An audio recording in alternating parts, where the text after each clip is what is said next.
namin magpahalata po. May kababalaghan yata ang nangyari sa buhay ninyo.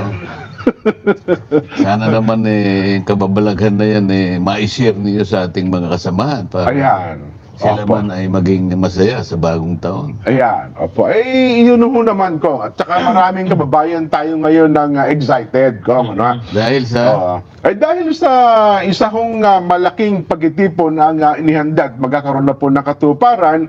At kaya nga po na nabanggit namin kayo na magkakaroon tayo ng update dito. Kasi kahapon po sa ating palatuntunan, nasabi natin, liwasan. Pero pagkatapos ng palatuntunan kasi may update na sa halip na sa liwasan Bonifacio po ay maililipat na ho tayo doon sa Quirino Grandstand. Yun palang grupo na nauna pong nagpa-reserve ng Quirino Grandstand ay nagbigay po ng pagkakataon para bigyang daan ang National Rally for Peace sa A13. Kaya inulit natin, nagpapasalamat naman tayo sapagkat tayo po ay pinagbigyan at willing naman sila na ilipat na lamang ng A14, yun po kanilang event. So, yun pong update inuulit natin.